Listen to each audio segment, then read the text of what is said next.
If you're not a Muslim, what's the first thing that comes to your mind when you hear the word Islam? Terrorism, oppression, violence, a religion of fear, a system that hates freedom. You're not alone, because for decades, the media, politicians, and certain movements have painted a very specific image of Islam, a dark, distorted image that has nothing to do with what Islam truly is. But now, let's flip the question. If you're a Muslim, what's the first thing you feel when you hear the word Islam? Peace, mercy, hope, purpose, and above all, submission to the one and only creator of the universe. Two people, same word, Islam. Two totally different reactions. So who's right? Well, in this series, we're not here to argue. We're not here to attack or preach. We're simply going to show you what Islam actually teaches and what the Qur'an and the Prophet Muhammad truly said, because sometimes it only takes a few minutes to turn misunderstanding into clarity and fear into respect. So whether you're a non-Muslim with questions or a Muslim who's tired of hearing the same false accusations, stay with us, because by the end of this series, you'll see Islam not through headlines, but through truth. 1. Islam promotes terrorism and violence. When people hear the word jihad, they imagine bombs,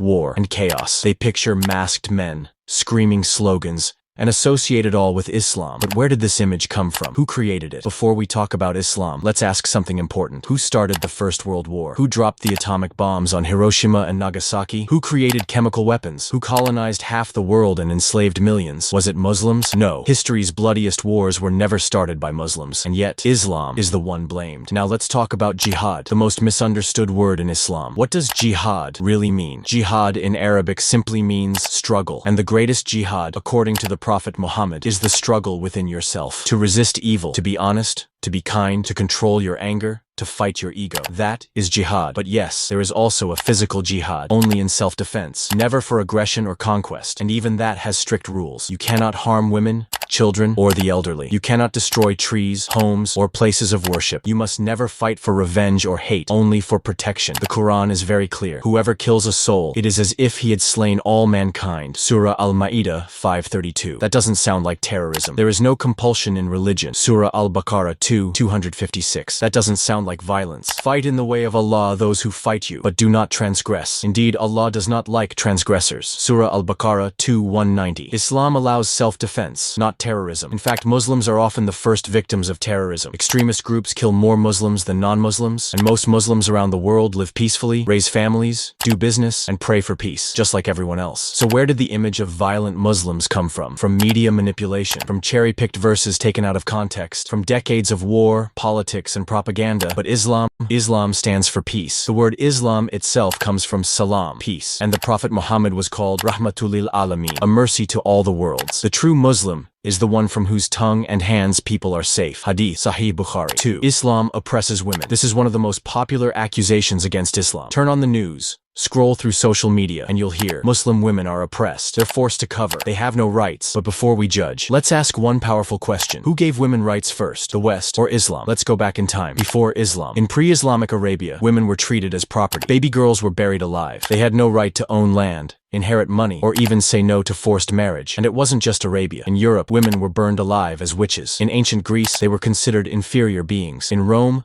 they were the property of men. Even just 100 years ago, Western women couldn't vote, couldn't study in universities, couldn't own property without a man. So, now ask yourself, who really oppressed women? Then came Islam, and everything changed. In the 7th century, Islam revolutionized women's rights. Whoever has a daughter and doesn't bury her alive, doesn't insult her, and doesn't prefer his sons over her, Allah will enter him into paradise. Hadith, Abu Dawud. Unheard of at that time. Islam gave women the right to inherit property, the right to own businesses, the right to divorce, the right to choose who to marry, the right to education, the right to worship equally to men. The Prophet Muhammad said, seeking knowledge is a duty upon every Muslim, male and female. Ibn Majah. His wife, Aisha, became one of the greatest scholars in Islamic history. Thousands of men and women learned hadith from her. And when people say, why do Muslim women wear hijab? That's oppression. Tell them, hijab is not a cage. It's a choice. It's dignity. It's modesty. It's freedom from being sexualized. Western culture tells women, show more to be valued. Islam says, you are already valuable. You don't need to show anything. 3. Muslims are not allowed to smile or have fun. A common image paints Muslims as serious, strict, and joyless. But that's completely false. The Prophet Muhammad was known to smile often. In fact, one of his most famous sayings is, even a smile is charity. He joked with his companions,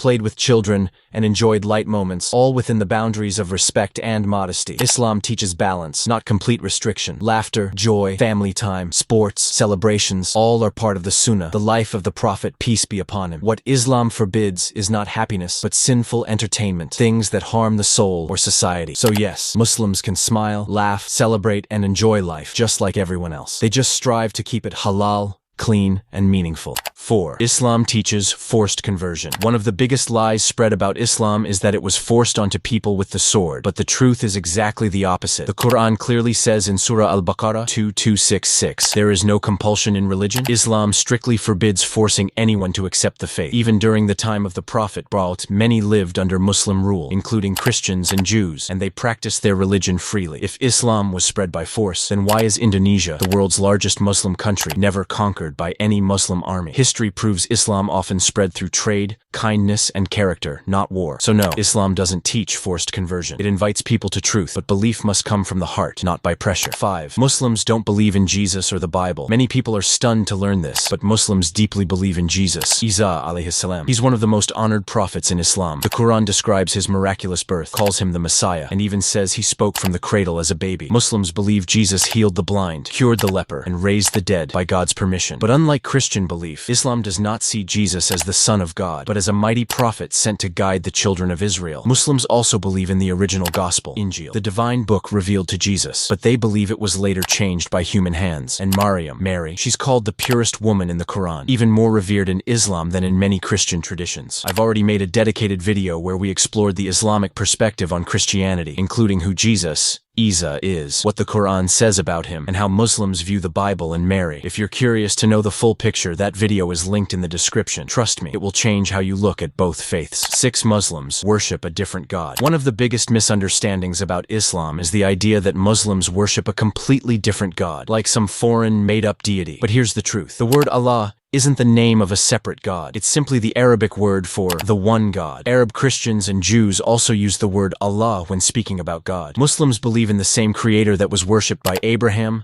Moses, and Jesus, peace be upon them all. He is the one who sent all prophets, not just Muhammad, peace be upon him. Islam doesn't introduce a new religion or a new God. It reaffirms the original message of pure monotheism, that there is only one God, and he has no partners. So next time you hear Allah, just remember, it's the same God, only a different language, nothing more. 7. Islam was spread by the sword. It's a line we've all heard before. Islam was forced on people by the sword. But if that were true, then how did Indonesia, the largest Muslim country today, become Muslim without a single battle? The reality is, Islam spread through trade, character, and invitation, not through violence. From the peaceful merchants of Africa to the scholars in Central Asia, Islam reached people through its message, not military. Yes, there were wars, like every empire and every faith's history, but the Quran itself says, let there be no compulsion in religion, Quran 2:256. And under early Muslim rule, Christians and Jews lived freely, even practicing their religions publicly. Islam didn't rise by the sword, it rose by the truth. It wasn't fear that brought people in, it was faith.